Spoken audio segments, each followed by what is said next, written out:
Greetings, Doom fans, and welcome to another edition of I Spy Doom here on the Doomstead Diner. I haven't done an I Spy Doom episode in quite some time, so I'm going to start a new volume on this, call this Volume 2, Issue 1. I don't know, I might have made 10 before this, but they are quite a time back. This series of videos will be about heating systems and keeping yourself warm if you are on a low budget or even homeless. And also in emergency purposes. Lots of people lose their heat. I lost my heat this winter for 2 days, and it was something of a trial.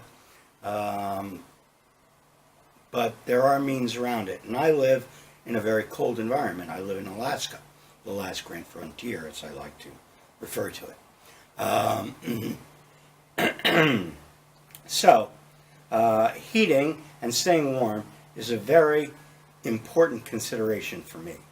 I also became disabled a couple of years ago, and one of my worst nightmares is to end up homeless and freezing to death as a cripple on the streets of Palmer, Alaska, as I like to phrase it quite often.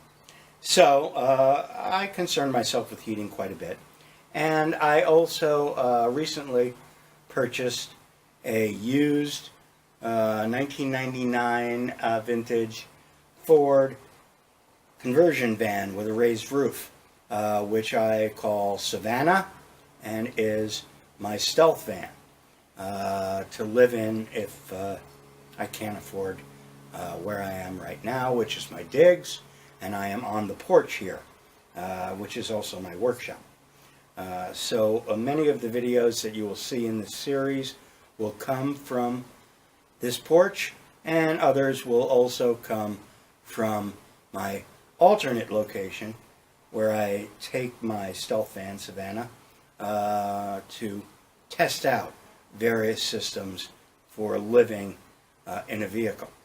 And some others will also come in my storage unit facility, which is also an important aspect if you are a homeless person, if you can still afford that.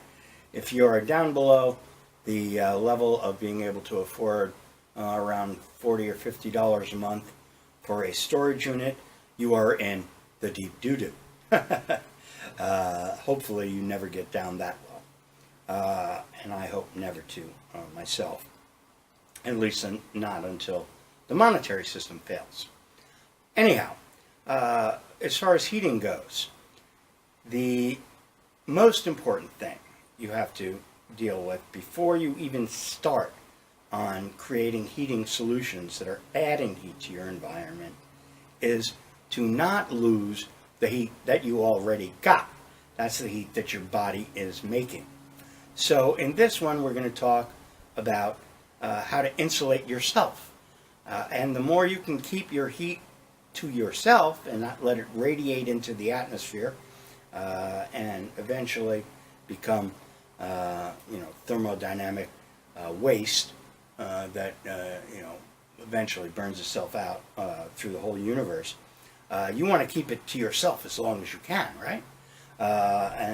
And your food and all the rest of that you ingest, that is your heating source in your body as it is combusted inside your body through chemical processes. It's oxidation, but anyway, that's getting off track. So, here on The Last Great Frontier, how do I insulate myself? Well, today it's summertime.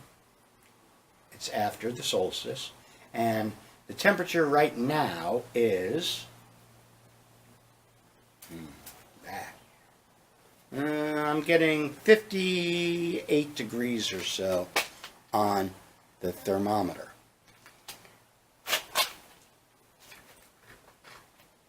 Just about a half an hour ago, or an hour ago, it was around 56 when I checked it. And early this morning, it was I think it was about 52. Probably overnight it was in the 48, maybe something like that, which is not really all that cold for me. For people who live in southern climates, who are in the rainforest, places like that, that's exceedingly cold. It bothers them. Doesn't bother me at all. But nevertheless, one has to know how to deal with it when you get it. And I get it all the time. This is nothing. Obviously, in Alaska, in the winter, you can see temperatures like minus 20 Fahrenheit, even in my location, in the Matanuska Valley.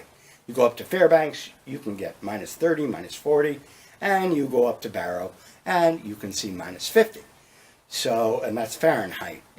The temperatures in centigrade or Celsius are incredibly low. I think 50 degrees corresponds to around 13 degrees centigrade. Okay, so that's a little about temperatures and about what we get.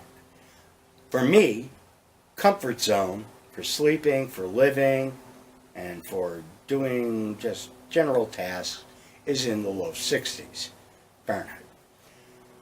So I try to maintain that kind of temperature regime wherever I am.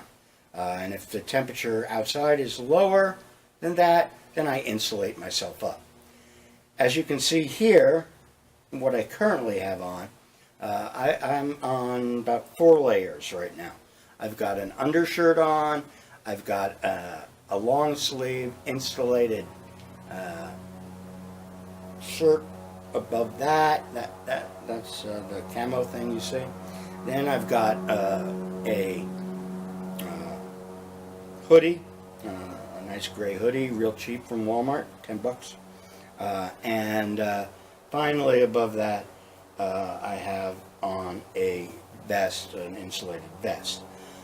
The vest is totally unnecessary at this temperature. Even the sweatshirt is a little bit of overkill. But for the purposes of the video, I put on all those layers. But that's not the end of it, of course. If it got colder than this, I add another layer. So I'm 4 deep now, and I'm going to add another layer.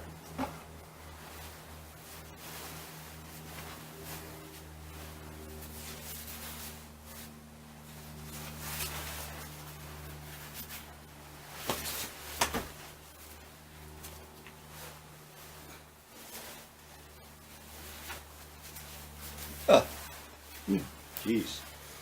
Now, that isn't so easy for me, as you can see, because my right arm is somewhat paralyzed. So some of these things that you'll see in this video are kind of hilarious, because I have to work around my various disabilities. Okay. But this isn't the end of it either. Now, this winter jacket is more or less fit for my size. It's a large, and it pretty much fits me as, you know, current size of my body, although my belly is getting a little bigger these days. Although I'm losing weight at the same time, so I'm losing muscle mass in my legs. Anyway, it's weird. This additional layer probably keeps me good outside with no heat and with, you know, just moving around a little bit. Probably keeps me good till the low 40s, mid to low 40s. But I can go deeper than that. Now I'm up 5 layers, okay? Now I work an oversize. And an oversize is, you pick one or two sizes above what you normally wear, and you throw that over everything else. So here we go again with another expedition into getting on a jacket.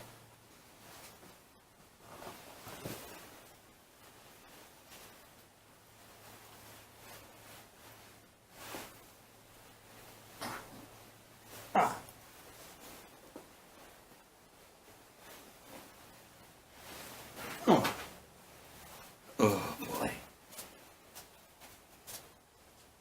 That's one arm done. See if we can get the other arm in.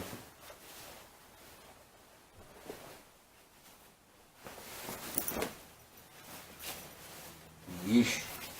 Oh, there goes the hat. I didn't need it anyway, because I got to switch hats too.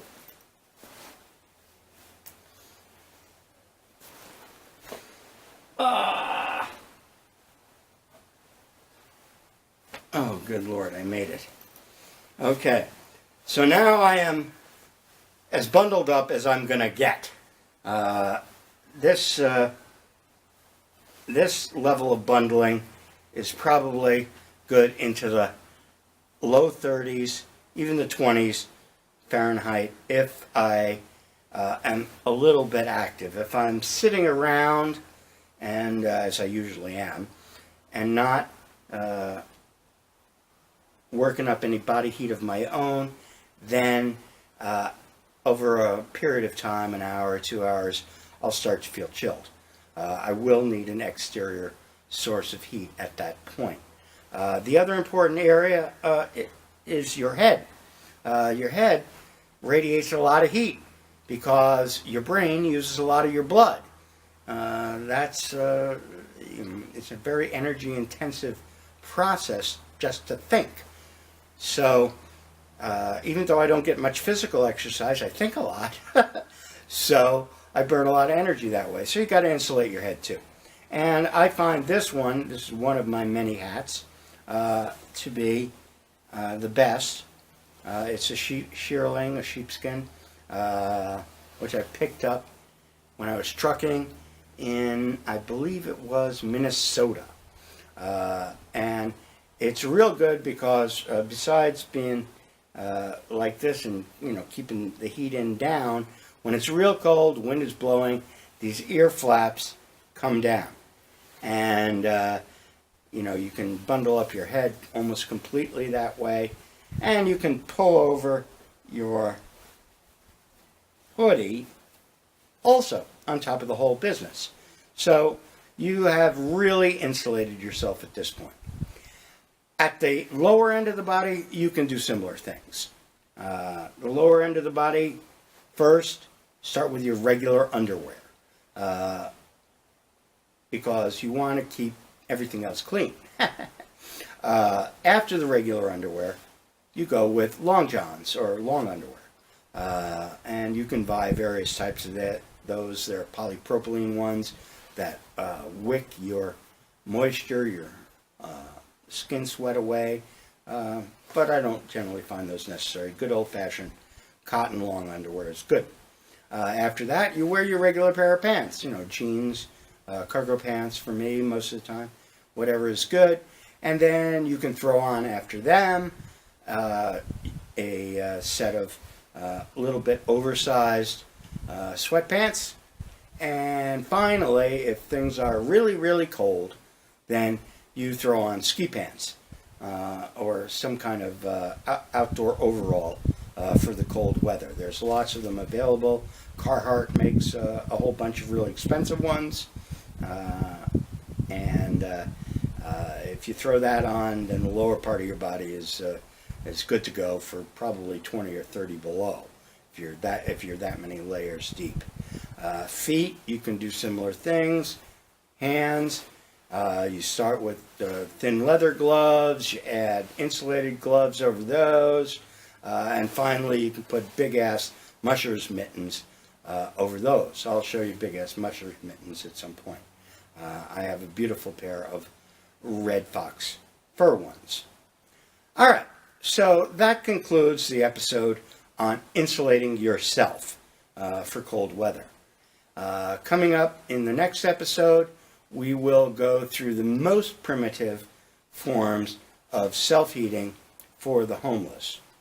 I hope you enjoy the series, and I'll see you again next time here on the Doomstead Diner.